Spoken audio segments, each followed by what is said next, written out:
The following podcast may be disturbing to those who support hatred, terrorism, anti-Semitism, and discrimination. Viewer discretion is advised.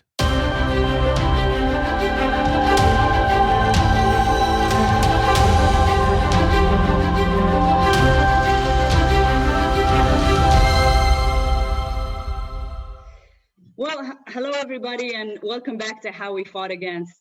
And I have an amazing two guests today.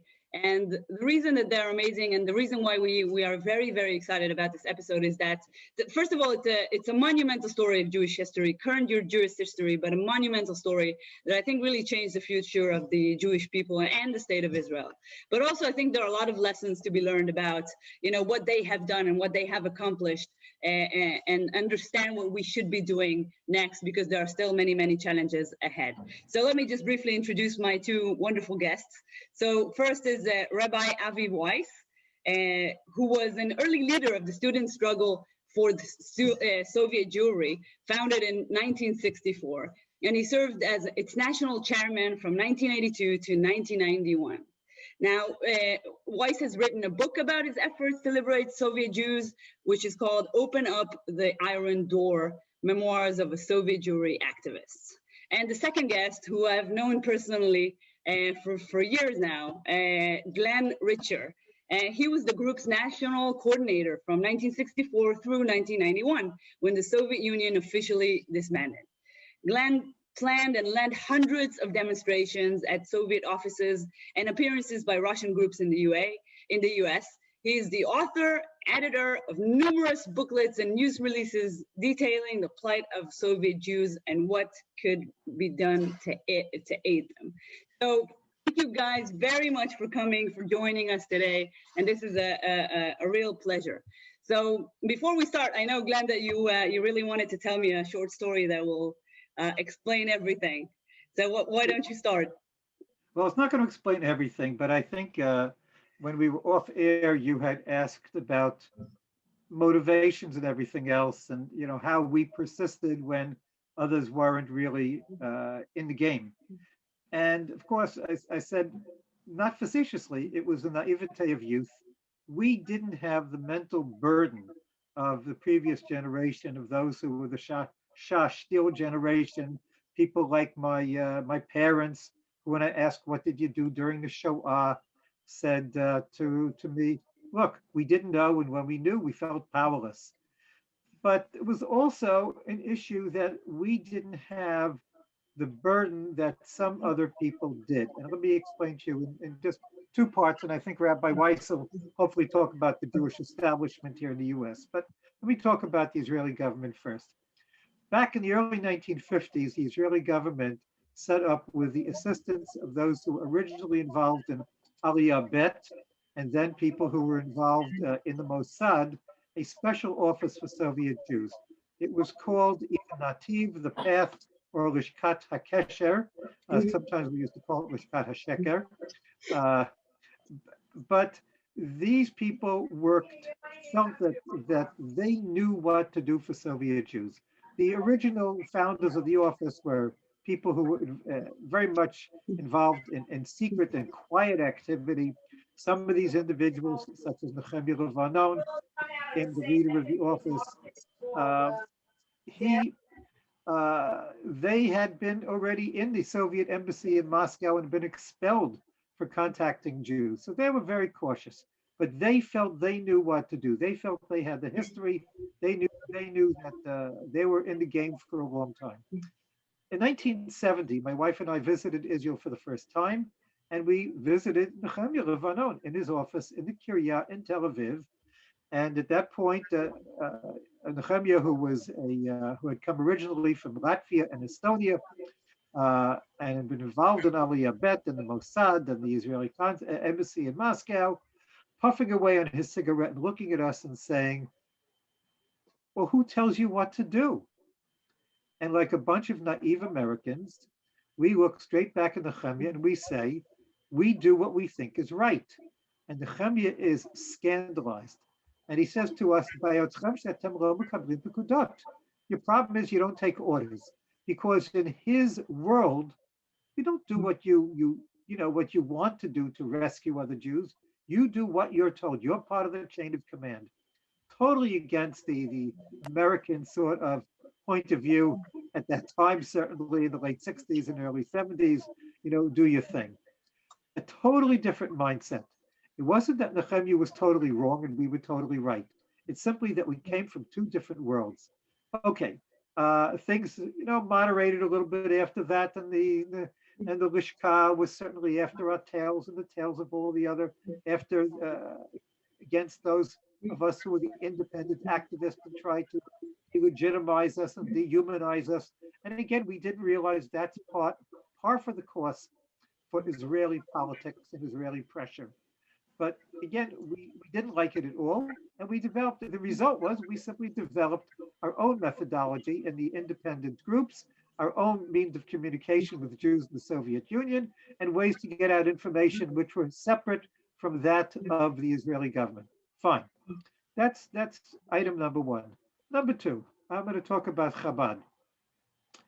Chabad had a whole underground in the Soviet Union because he was afraid that things would be jeopardized. The Rebbe, Rav Schneerson, was publicly against demonstrations.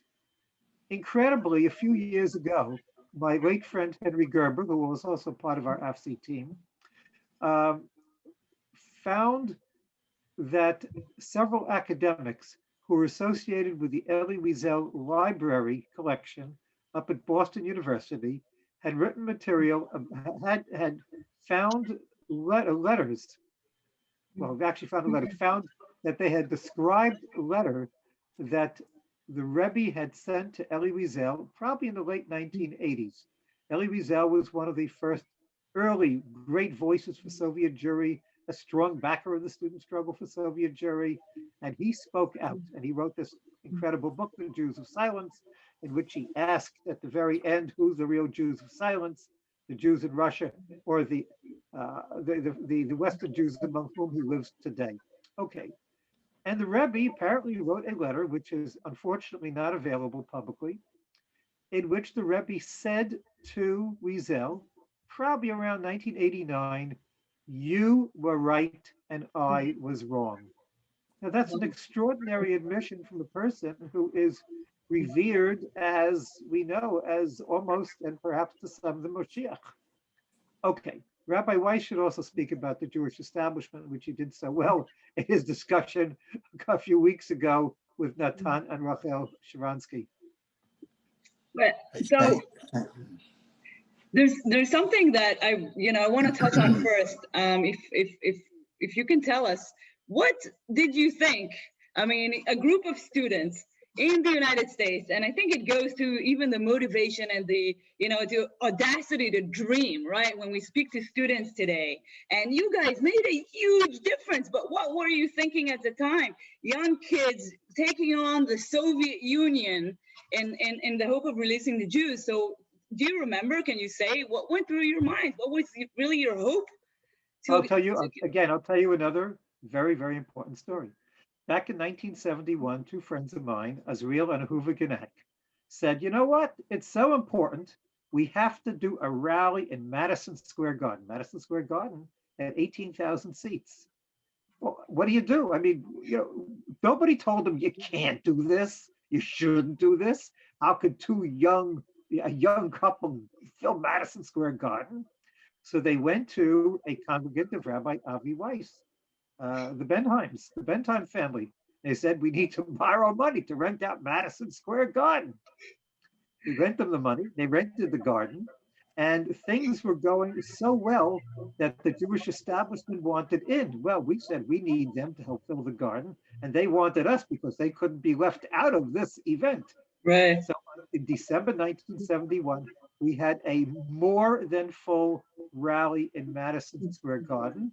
And the star of the show was Rufi Alexandrovich, who was originally caught up in the Leningrad 1970 hijack scheme arrests and had been released very early after only probably about a year.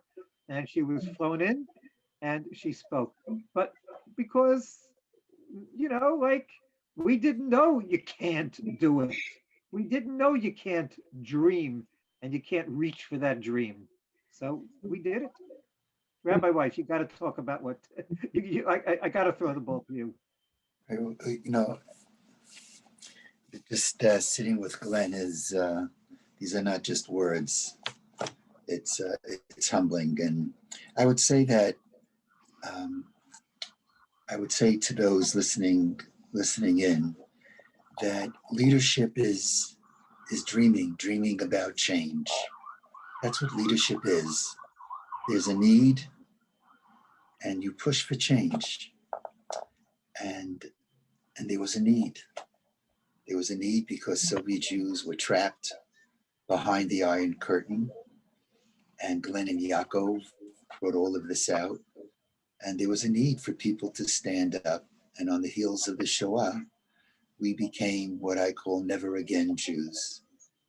To that community which was woefully silent, we said, never again. We will raise a voice of Jewish conscience. We will raise a voice of moral conscience.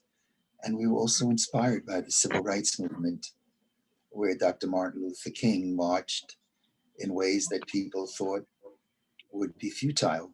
What's the sense? Blacks will never get equal rights.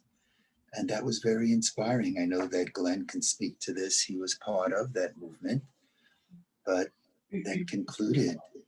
It's so important to speak out for the Black community, but as Jews, we have to begin with our concerns. Not those concerns are very central. And of course, many of us were inspired by Jacob Birnbaum, the grandfather of the movement, and by Glenn. Glenn doesn't realize how he has inspired so many, many, many.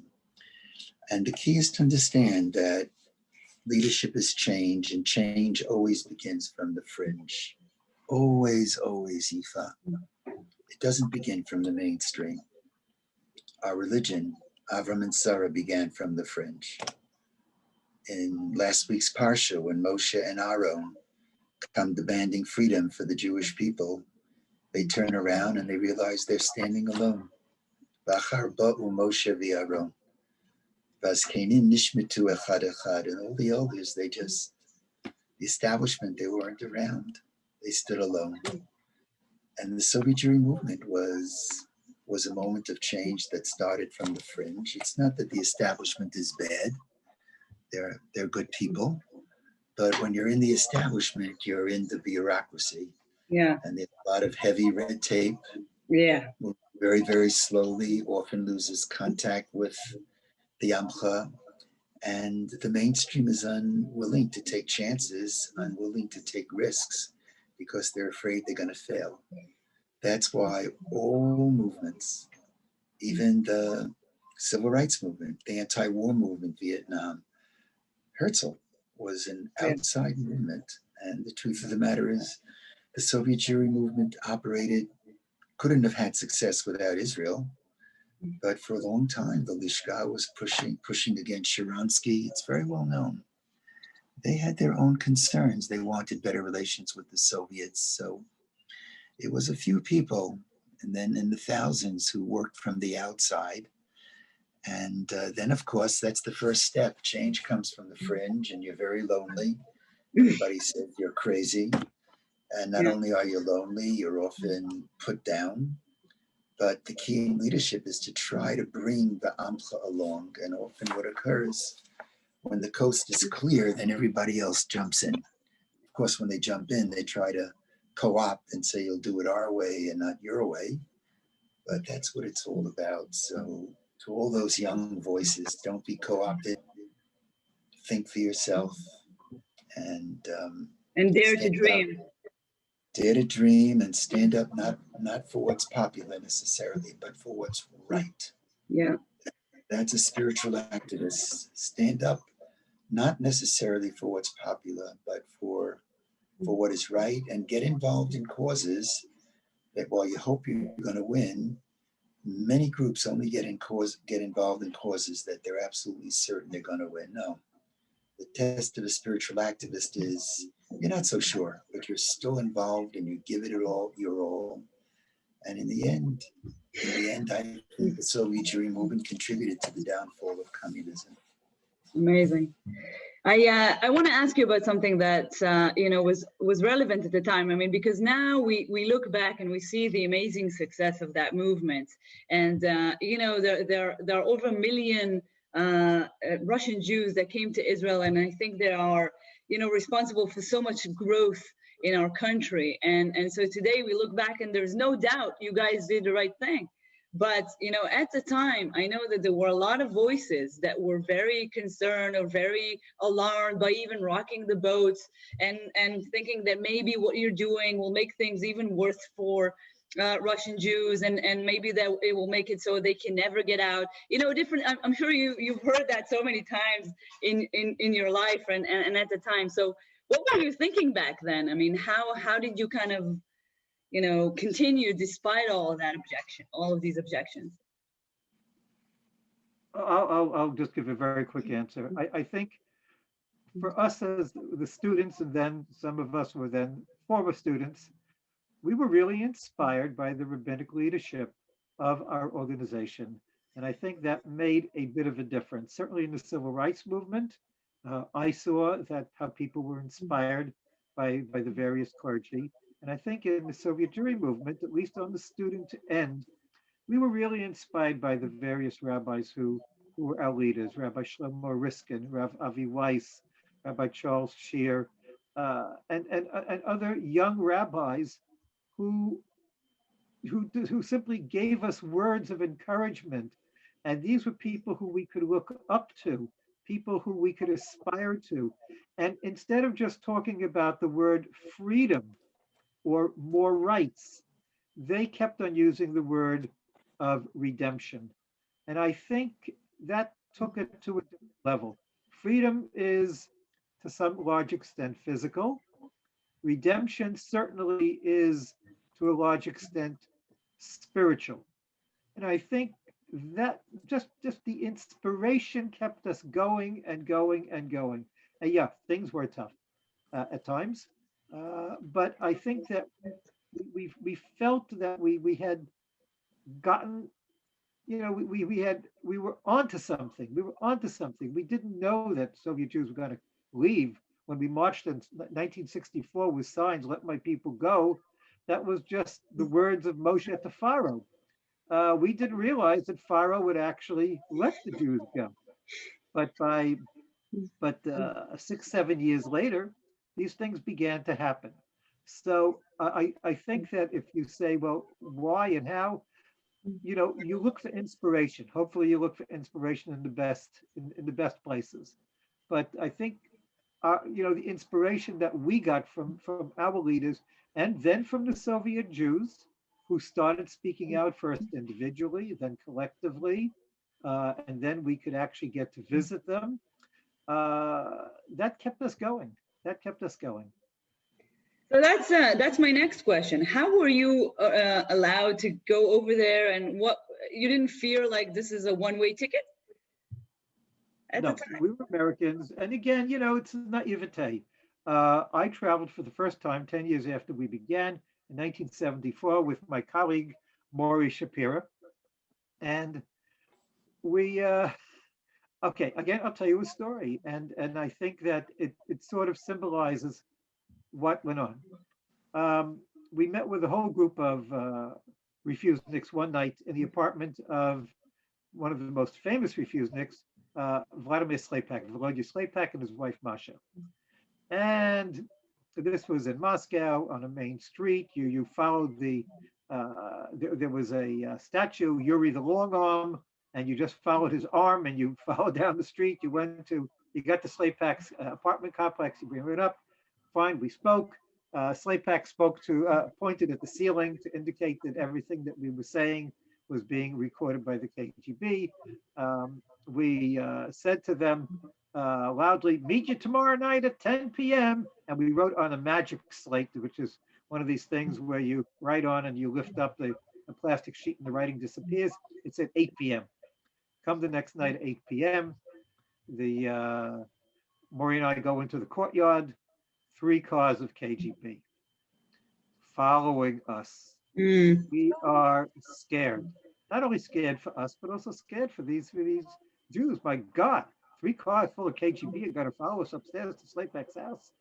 So we didn't go to the apartment. We went out. We jumped into the metro. We went around for a couple of hours, probably like 3 4 hours. We came back at midnight, knocked on Slaypack's door. Slaypack answers the door with his big monster dog called Akhbar, Mouse, who used to love to bite the KGB. And Slaypack looks at us and says, "Where were you?" And we said, "The KGB was downstairs." Slaypack looks us straight in the eye and says, "We're not afraid. Why should you be?" Mm. And so it's that kind of, yeah, it was scary for us as Americans, of course, even back then certainly. But when you meet people who were able to rise above this and suffered the consequences. Slaypak and his wife ended up in Siberian exile for several years. It was really tough. And Slaypak certainly and his wife certainly were arrested many times and served short sentences in Moscow jails. But when you saw people like that and you saw their heroism, uh, how could you not? How could you not continue on? Wow. I mean, I would concur with Glenn that you asked what inspired the Triple SJ, notwithstanding all of the pushback. Um, First, I think the test of doing the right thing is the degree of pushback. It's a good thing in life to have some enemies. I remember when I was a young man, my first rabbinic position, someone blessed me I should have many enemies. I said, "You're my friend." He says, "Well, if you do nothing in life, you'll have no enemies. I'm blessing you, you do something in life." And that's the way it is. They say that a rabbi who is loved by everyone is not a rabbi. And a rabbi who's hated by everybody is not a mensch. So that there is a degree of pushback, that's not necessarily a negative. But what we were inspired by the principle, of Od Avinu Chai et Achai Anochi Mevakesh. We were inspired, as Glenn said, by the real heroes. We were the junior partners, by the Yosef Mendeleviches, by the heroes who started coming over to America. Yasha Kazakov, Silva Zalmanson came after she served time. It was very inspirational.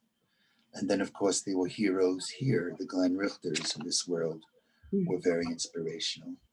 And we were also inspired by our anger. Post the Shoah, when we read books like While 6 Million Died, which documents how the United States was in a position to help save Jews, but did not during the Shoah, we said we're not going to be the Jews of silence. And we were angry, but anger for the sake of anger is not helpful. You have to direct your anger in the most positive way. And we thought that we were in a very progressive movement. The Soviet Jewry movement was on the cutting edge. It was our civil rights movement. Our Natan Sharansky, when he came on the scene, was our Mandela. He became a very, very powerful voice. Indeed, people ask me today, what should be the movement that unites all of Am Yisrael? I don't hesitate for a moment. What should be uniting us now is Medinat Yisrael. And just as Soviet Jewry was not a very popular movement going back, Medinat Yisrael on many campuses, many political movements is not very, very popular today. But we have a responsibility to speak truth to power, to stand up, because Eretz Yisrael is such a magnificent, beautiful state. You know, in the world of progressive Judaism, you could be progressive on the environment, you could be progressive on LGBT, you could be progressive on feminism, you could be progressive on race relations. But if you are pro-Israel, then they don't want any part of you because you're part of a colonial state. And I pushed back and I said, here is our opportunity to rally Am Yisrael together. I love Medinat Israel not only because it's in my very, very essence, it's my soul. Israel today is to be loved because it's one of the most progressive countries on the face of this earth. What is it has done in the face of being surrounded by so many enemies, as Alan Dershowitz says, there is no country given that we're surrounded by enemies who are bent on our destruction with a better human rights record than Israel has. And that should be the rallying force today. And that should be the message we learned from Soviet Jewry. The Soviet Jewry in many circles was not popular, and many did not stand with us. So too in many circles, Israel is not. But as Soviet Jewry was the right thing to do, Israel is the right thing to do. Whether you're on the political right, left, for me, that's secondary to the consensus issue. The centerpiece of Am Yisrael today is Medinat Yisrael. As a Gola rabbi, I'm telling you that the national destiny of Am Yisrael is not unfolding in America. It's unfolding in Israel. It's not happening here. It's happening in Medinat Yisrael, and it'll continue to happen, Bezrat Hashem, in Medinat Yisrael. Amen. I want to share something with you. I think that, like in the Soviet Union, they tried to kind of oppress the entire idea of religion. And of course, Judaism is a very strong historical religion, was a problem in that sense. And when the Zionist movement continued to grow, it became an even bigger problem for the Soviet Union. And so I think, in a sense, a lot of Jews, it was safer not to get too attached to these ideas, to kind of, take off that identity of Judaism and Zionism, because that is the safer choice. And that was a safer choice. And I think in a way, a lot of Jews around the world today feel the same way, that it's the safer choice to shed their Jewish identity or to shed their Zionist connection. And this is why I think we're seeing too many Jews kind of, turning away from that part of their identity and rejecting that part of their identity. Would you guys agree with that assessment? And what would the advice that you can give to the younger generation? Could you just, I think I'm sorry, I didn't get Weiss the has the best question. answers. Could you ask that question again, please? Yeah, would you agree that something similar, a similar dilemma exists today with the Jews around the world, that they feel that they need to shed their Jewish identity or Zionist identity, their connection to Israel, because it's the safer choice. Then they can be accepted, then they can feel physically safe or morally safe within, the Western countries of the 21st century. Glenn, do you want to answer that? No, because I think Rabbi Weiss, you gave some wonderful answers a couple of weeks ago in that discussion. What did I say, Glenn? No. Go ahead. No, Glenn, go ahead. I'll pitch in. You know so much about this. Go ahead, Well, Glenn. you spoke about spirituality. You spoke about, again, you spoke about, if, a lot of people are seeking. A lot of people are seeking. A lot of people are looking for answers. They're seeking, and yeah, you can look on the outside, but sometimes the best is to look on the inside. Look who you are. Look where you came from. Look how deep Judaism is, and why did we persist for 3,700 years? There had to be something there. There had to be something, and there is something there, and Judaism has, and of course the Zionism as such too, has so many facets. Yeah, I'm involved, and my wife are involved in many things on the sort of the outside world, but also we're very much involved on our inside Jewish world. And you can do both. You can do both. You can sink your roots down deep, and also you can, let the flowers go from the outside as well. I think that first of all, thank you, Glenn. I think that there is great concern in the Gola. Glenn and I have traveled the world with others, raising a voice of Jewish and moral conscience. That's a term we use over and over. And Glenn, you remember wherever we would go, when we would follow Waldheim around the world, when we jumped the fence at Auschwitz, It was often the case when Jews met us. What did they tell us? Go home. You're making it worse. You are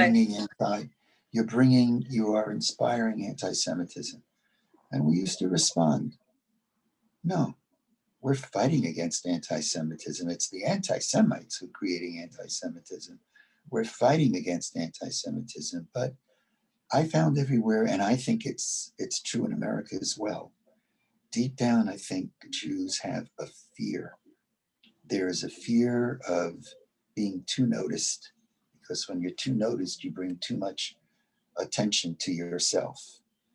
And so there's a fear. If you fight against anti-Semitism, there are those who believe it makes the community more vulnerable, when in fact it has the opposite effect.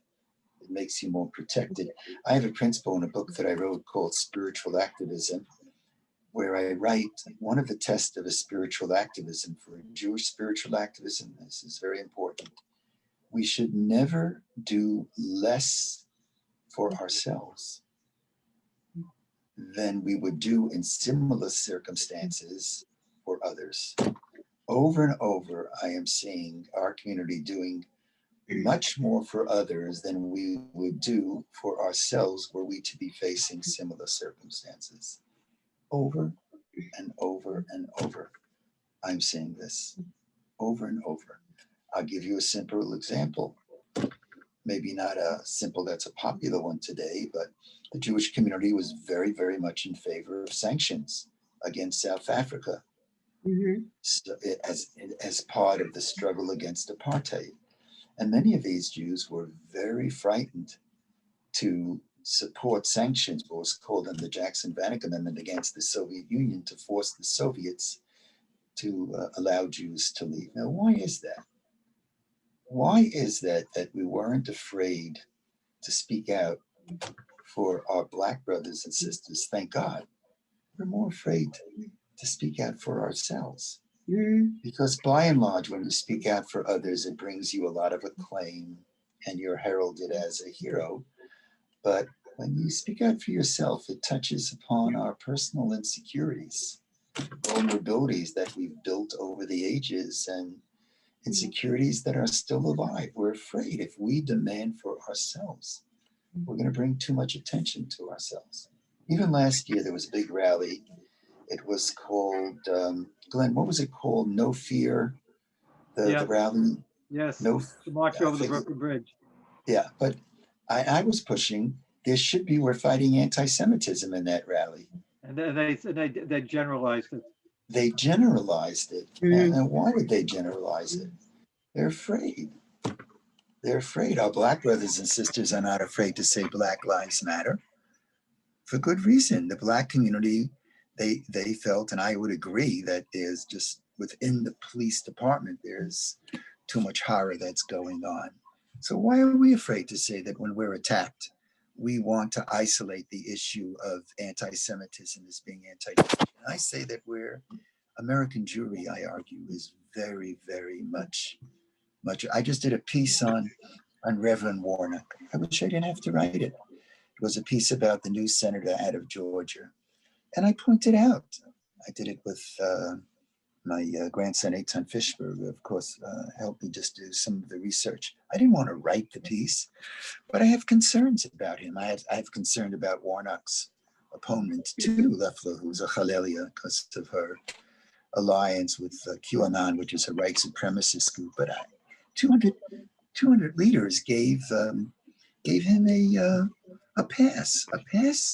He called Israel an apartheid state. He called our soldiers, he called my children birds of prey. And it's not easy to speak out like that. And there was a tremendous pushback against me. And that's the way it is. And it's hard to go against the mainstream, but for me, that's the test of activism, and then to bring everybody over as best as we can. Amazing. Glenn, what do you think? Glenn, מה אתה חושב? Second the motion. So motion passed. Can you think of any stories, Glenn, when we were in Europe, when we We have so many stories, but again, you know what go happens? home stories? But what happens is that sometimes Oh, those right. folks, you see them sometime later and they That's say, true. you know, you were right. Always. Sometime later, uh, let's say, uh, let's say a rabbi in Vienna who publicly couldn't say anything, but privately in his inner chambers was supportive. Um, just so many others. When we went after who was the guard? Demjanjuk. What Demjanjuk. Demjanjuk, right? And remember, and we went after him in Cleveland, and there were only what it was one or two rabbis who supported us. Remember that? But you Yeah, know, maybe, again, maybe. but privately, people might, or either privately then or later, might come back to us and say, you know what, you were right. So, okay, that's you know, those are the war wounds. Yep. Yeah, yeah. Well, amazing. I wish that you can both see many more successes Thank of you. your amazing work and vision and your inspiration.